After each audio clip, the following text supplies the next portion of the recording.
Like, yeah, I touched her heart. Expect it. So I touched her shoes. I want to know, where's the most unexpected place you've ever found inspiration for a song, for example? At KNT. I was seated at KNT one time and I saw this like growing small plant on the ground, and people are just passing on. They don't even care that this thing is over here trying to survive. So I wrote about that. Wow. Yeah. Yeah, the other day we had International Women's Day, and there's a lot of engagements for women. Even here at the Standard. I mean, we've come a long way, especially for women. Women are now empowered, despite the fact that there's still issues around society where we have women going through a lot, gender-based violence, femicide. So that day exactly, what did it mean for you? In Women's Day? International Women's Day, yeah. It was I got to perform in front of my girlies on that day, so that felt really, really nice. I think also just enjoying and celebrating that day on a day when it was just like calm. I think on that day everything was just a bit calm, which felt really nice. That's dope. Going back to the topic of fans, they break you or they make you. So what's one negative comment that you've gotten from a fan that has actually it's hit you, and then you've just been like, you know what, I'm actually going to work on it, or I'm going to take that and use it in my music? Oh my gosh, I see some crazy things every single day.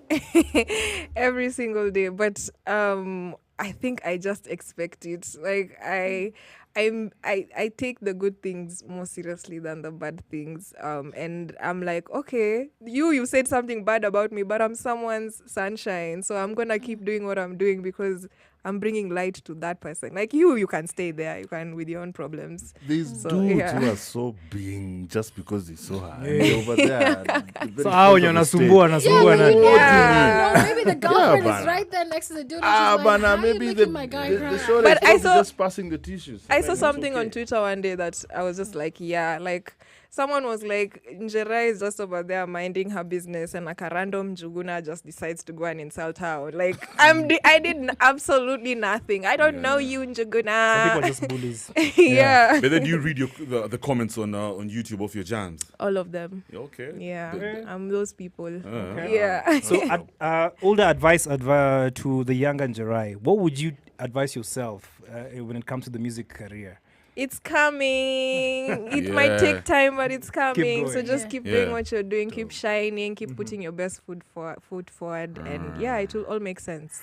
Do you have... Yeah, go ahead. No, you go ahead. Do you have one fan that's really inspired you that you just like, shout out to this person? I have so many amazing fans, but I have two that I usually like to shout out. Yeah. One is called Peter Okoh, and the other one is called James Macau. This guy is shout out to every single show. Every show. I could be performing like every day of the week. Yeah.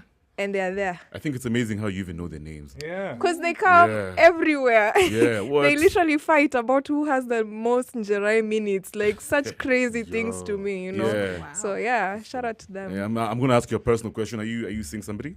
I get this question everywhere, we guys. just Why is it important whether Because Njerae you're is Njerae, we seeing want to know someone, your guys? Why am I where Where decide? Now I have a question about you're not going to let her answer? He's answered. We've answered. Can you manager? You decide. No, I'm not taking anyone's role, but decide. So, ask your question now. So, man. You've not decided yet. So, the fact that I'm seeing a lot of music going in the direction of embracing culture. Yeah. We have Kina Costa Juang. Yes. Zab and we have that Mwaki Jam. It's crazy. Where Decide is also crazy as well. Do you think this is a direction that's gonna be there and be sustained for a while moving forward? Because we have Kina Motoria, we have Kina Erosh doing their thing as well, and it's become a big deal. Yeah. Is that a direction you're gonna take my music?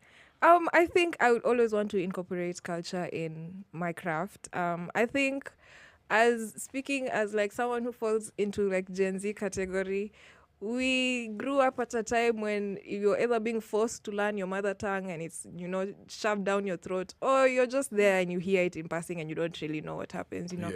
And I feel like a lot of us have come from that space where we're just there and it's just I'm just Kikuyu because whatever, not because I know anything.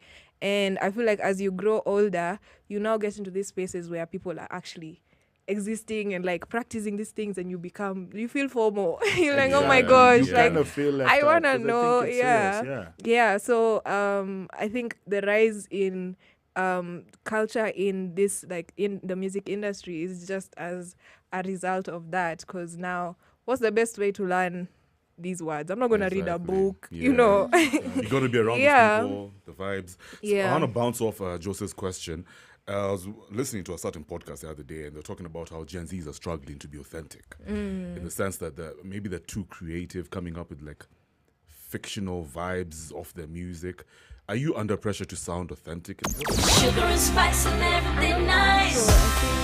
Sugar and spice and everything nice. Thinking, I think we're not really struggling to be authentic. I think we're just insecure and overthinkers. Please expound. I think that's the problem with Gen Zs, because mean? we already have whatever it is. There's already that thing that makes you who you are. You know, you don't have to look for it, but you get lost because you think someone else's something is your thing, without giving your thing space or time. So that's how now you get lost in finding yourself. And if you could travel to like a previous era, a musical era, what would it be, especially like Kenyan one? And why would you travel to that era specifically? I want to say that Amani time, Amani Sana. I feel like there was such a huge kind of female like feeling in the industry that's low-key missing now. Yeah. Is it? That's amazing. Yeah, it's true. Makes sense. No, but you're feeling at that Yeah. Because think about the Gen Alphas who come after. Actually, They're Yeah. going to be looking up to you guys. Yeah, that's true. Who's Njerae That's true. kando ya music? And a musical hobby. I love to swim. Okay. I'm a dog mom. I have like 7 dogs. Good stuff. Yes. But more than anything, I'm introverted, guys. So anytime I get to just be by myself is the best time. Yeah. Actually, bouncing off the cultural thing, do you think Kenya's finally found its niche, especially when it comes to like international music, by incorporating our own culture? I think we're still in the process of finding ourselves. I think we're heading in the right direction, but we are not yet there. Because tomorrow you'll wake up and the people who are doing what you thought was representing Kenyan music will now switch up to start doing, I don't know, Chris Brown type music or something like that. I don't know if that makes sense. But yeah, I think right now we're very aware. The people that are in it are very aware at the situation, and we're all really craving to find this thing that can identify us. It's actually true, because let me speak for myself. If I'm doing a gig and then someone tells you play Kenyan music, What's Kenyan music? exactly, like you can't pinpoint it. We don't have a unique beat. Yeah. You see, like Afrobeat, it's a unique 5-beat sound, and if you listen to all that Afrobeat, whether it's from Ghana or from Nigeria, it's very unique and you can pick it out very easily. Right. If you tell us here, well, we had tried with Kinakapuka, then Genge, and then it disappeared, and then now we had Genge tone, and then now we have urban tone, and then now we have all this amazing Afro Nairobi, pop and Afro soul, and then we're like, oh, what's the Nairobi sound? Yeah. Who knows? Like, we're all over the place, which is nice. But when someone asks me at Kenyan music, no. Yeah, I think we've kind of categorized that as just music made in Kenya, which shouldn't be the case, because Afrobeat can be from anywhere in the world, you know. So yeah, we should also have a Kenyan song by a Nigerian, and it's Kenyan just by virtue of how the song is composed, not because the person is Kenyan. Speaking of Kenyan music, do you feel like it's only Nairobi artists who have it easy compared to Easy? When I say that, I mean compared to other counties, because I've had issues where certain artists from Ombaso say they don't have the same privilege when it comes to airplay. It's like the gatekeepers only prefer Nairobi artists. Do you think that's a true narrative? Listen, I've lived in Nairobi for a long time and I just got airplay. So, no, Yeah. I don't think that's the case. I think wherever it is that you are, at whatever point in the journey, you'll go through the same situations that everyone else is going through. So I don't think, yes, to some extent, there are more opportunities in Nairobi, but just because you're living in Mombasa, what's stopping you from driving to Nairobi? Do a tour thing and your music is playing and then you go back to Mombasa. You understand? Like, you don't have to confine yourself in that one space just because it's not giving you the thing that you're getting. Yeah. All right. Any new shows, events that you're looking up to, maybe dropping a new album? I just released, guys. You already want another one. Yeah, man. One more music. But for sure, there's a lot of things coming up. I like to say just follow me at Njerae, Njerae. Yeah. There's music coming very soon for you guys. As much as this one has just come, there's new music coming soon. A lot of unexpected collaborations. Right. Yeah. Shows are always happening. So you just follow me to keep up with where I'm at and whatnot. Yeah. Cool. JP, you need to be the third dude. She mentioned two names. Exactly. Yeah. Those dudes were always there. I feel like Definitely. That's for sure. No doubt about Yeah, that. yes. That's Yeah. what's up. Give me 3 tracks popping on your playlist on your phone. On my phone, 3 tracks of my own. It doesn't have to be on your own. Well, I know. Thames. Besides Don't make please. it easy. Please, All please. three Oh my tracks are goodness. Thames's. in terms is yeah, 3 well, tracks, yeah. all of them. All of- All of them Come is on, 10. Sam, Really? Make it. Let's make it 5. difficult. Yeah. Not your own tracks. Yes, Not yeah. Thames's Not tracks. No Thames, please. No. Okay. Na musikaji kama ngoma si yako. No, just I want to say you please, Njerae, man. mention. Okay. Number 1, Sinanoma by Charisma. Number 2, guys, I don't have like your old school types. No, you're good. You're good. You're good. Oh, You're I'm good. You're okay. good. You're safe. You're safe. Number 2 is Uwi by Manuels. Cheers. Number 3 is Sunset by Okello Max. Shouts to Okello Max. You're really indie, yeah? I love to just consume Kenyan music. Yeah. I like that. Yeah. So, thanks for coming through, Njerae. Thank you so It's much. been real. Amazing. And of course, we love your music. Thank I'm going to play you. some Akisioni right now.